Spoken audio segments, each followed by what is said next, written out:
اعوذ باللہ من الشیطان الرجیم۔ ناظرین، میں اس وقت موجود ہوں جنگ کے نواحی نوپرستانی، اور الحمدللہ خوش نصیبی کی بات یہ ہے کہ ہمارے پاس صوبائی کینڈیڈیٹ T5 کے کسی طرف کے موجود محتاج نہیں ہے۔ حافظ تنویر صاحب ہمارے ساتھ موجود ہے، جن کا تعلق بیسیکلی جماعت اسلامی سے ہے، اور چونکہ یہ ہمارے حلقے میں آئے ہوئے ہیں تو میرا یہ فرض بنتا ہے بحیثیت میڈیا ممبر میں ان سے کچھ باتیں کروں۔ تو پلیز آپ مجھے یہ بتائیے کہ سب سے پہلے اگر اللہ نے آپ کو کامیابی سے نوازا تو اپنے حلقے کے لیے کون سی منفرد ایسی چیز ہے جو آپ پیکیج لے کے آئیں گے اور ہماری عوام کو سہولت میسر ہوگی، ہمارے نوجوانوں کو روزگار ہوا اس طرح کے؟ چونکہ جتنے بھی کینڈیڈیٹ ہیں سب کا ایک ہی ماٹو ہوتا ہے، جی ہم ترقی کروائیں گے، لیکن میری اس میں 60 شان ہے،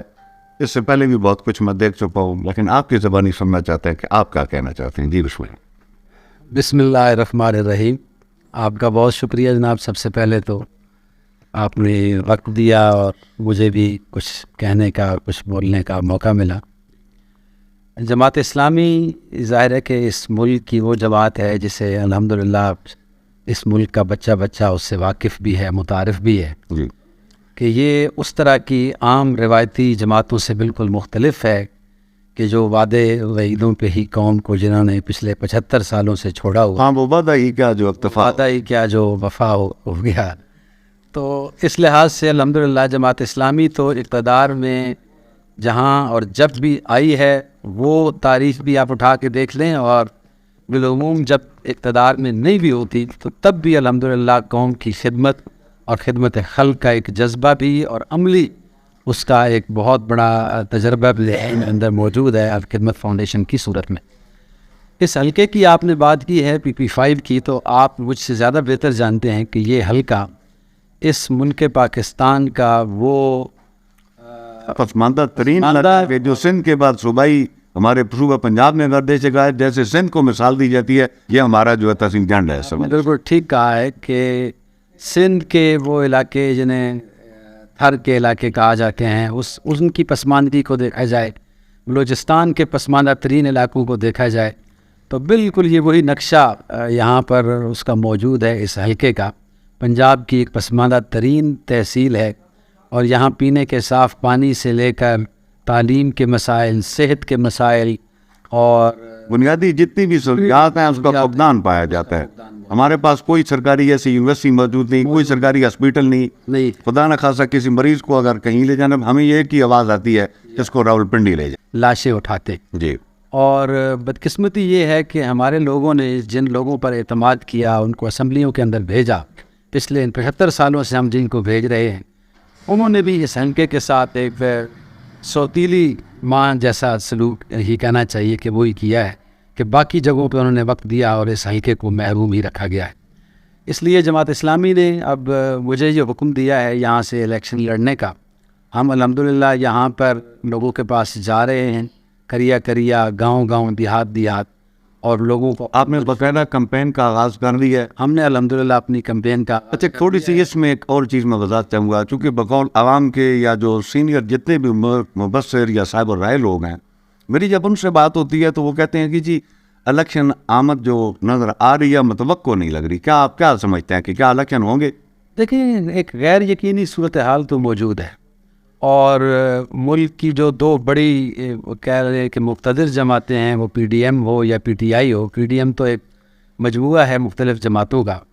ان کی ساری لڑائی اور ان کی ساری کشمکش کا مرکز و محور جو ہے وہ ان کی ذاتی کرسی ہے اور اقتدار ہے۔ وہ ملک کے لیے، عوام کے لیے، اور ملک کے اندر موجود بھوک اور افلاس اور محرومیاں، ان سے ان کی کوئی جو ہے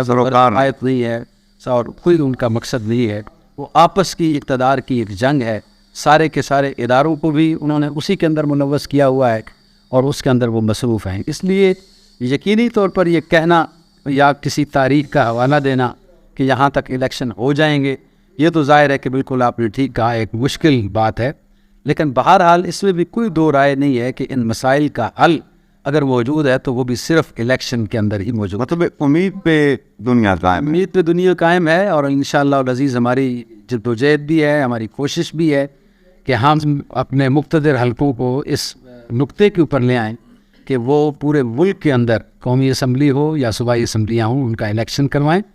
اور فری اینڈ فیئر الیکشن ہو تاکہ عوام کے نمائندے آ کر ان مسائل کو ایڈریس بھی کریں اور ان مسائل کا کوئی حل بھی تلاش کر سکیں.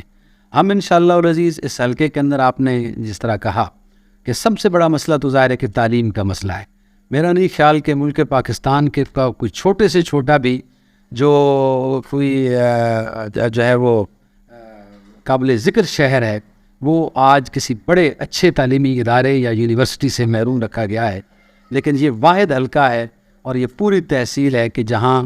کوئی ڈھنگ کا کالج لڑکوں کا لڑکیوں کا، یونیورسٹی تو خیر دور کی بات ہے، تو وہ موجود نہیں ہے. وہ انشاءاللہ اس جماعت اسلامی اقتدار میں آ کے یہاں پر بہترین قسم کے تعلیمی ادارے، ہمارا تجربہ موجود ہے، ہم نے پرائیویٹ سیکٹر کے اندر بھی اس ملک کی خدمت کی ہے، اور انشاءاللہ العزیز اقتدار اور اختیار جب ہمارے پاس آئے گا تو ہم یہ سارے کے سارے وسائل اپنے اس حلقے کے اوپر، حلقے کے عوام کے اوپر خرچ کریں گے. انشاءاللہ العزیز پینے کا صاف پانی ہو یا صحت کے مسائل ہوں، تعلیم کی سہولیات ہوں، یا یہاں پر جو گیس، ہم اب دیکھیں کہ کتنا عجیب سا ایک معاملہ ہے کہ اسی زمین سے گیس نکلتی ہے اور یہاں کے لوگ اس سے محروم ہیں، اس کی رائلٹی کا مسئلہ ہے. تو یہ سارے وہ مسائل ہیں کہ جو ہم پڑھتے تو بہت عرصے سے چلے آ رہے ہیں، لیکن میں سمجھتا ہوں کہ اگر ان مسائل کو صحیح معنوں میں کوئی ایڈریس کر سکتا ہے تو وہ جماعت اسلامی ہے. باقی سارے لوگوں کو اس حلقے کے لوگوں نے ایک دفعہ نہیں بار بار آزمایا ہے، ان کے وعدوں کے اوپر، ان کے دعووں کے اوپر 75 سال گزر گئے ہیں. لیکن میں اس اپنی آپ اپنی کامیابی کو کتنے فیصد دیکھ رہے ہیں قبل از وقت؟ لیکن یہ تو اللہ کی ذات جانتی ہے. انشاءاللہ عوام نے ساتھ دیا تو 100% کامیابی ہے، اور ہم 100% کامیابی کے لیے کوئی ایسا پیکیج جو باقی سیاسی لوگوں سے ہٹ کے آپ کے پاس ہو، اس کا ناظرین کو بتائیے. دیکھیں سب سے بڑا پیکیج تو یہ ہے، جماعت اسلامی نے جو منشور دیا ہے قوم کو، اس کا بھی ایک اہم ترین نقطہ یہ ہے کہ یہ اس ملک کے اندر وسائل کی کمی نہیں ہے. ہم یہ کہیں نا کہ یہ ملک کوئی غریب ملک ہے، نہیں، یہاں پر ہر قسم کے وسائل موجود ہیں الحمدللہ. ان وسائل کو قوم کے لیے اور اپنے ملک کے لیے استعمال کرنے کا مسئلہ ہے. ہمارے جو آج تک حکمران چلے آ رہے ہیں وہ ان وسائل اور ان سے حاصل ہونے والی آمدنی کو اپنی جیبوں کے اندر اور اپنی تجوریاں بھرنے کے اندر اس جو ہے وہ استعمال کرتے ہیں. جماعت اسلامی کی یہ روایت بھی ہے، تاریخ بھی ہے کہ جماعت اسلامی کے موجودہ امیر جو سراج الحق صاحب ہیں، ایک بڑے صوبے کے خزانے کے وہ وزیر رہے ہیں. انہوں نے بہترین بجٹ پیش کیے ہیں اور یہ ثابت کیا ہے کہ اگر ان وسائل کو جو پہاڑوں کی صورت میں، دریاؤں کی صورت میں، صحراؤں کی صورت میں، فصلوں کی صورت میں، موسموں کی صورت میں ہمارے پاس موجود ہیں، ان کا صحیح استعمال کیا جائے تو ہمارا ملک دنیا کے بہترین ممالک میں سے اور ترقی یافتہ ممالک میں سے ہو سکتا ہے. اس لیے انشاءاللہ العزیز یہ وسائل جو چند خاندانوں تک محدود ہیں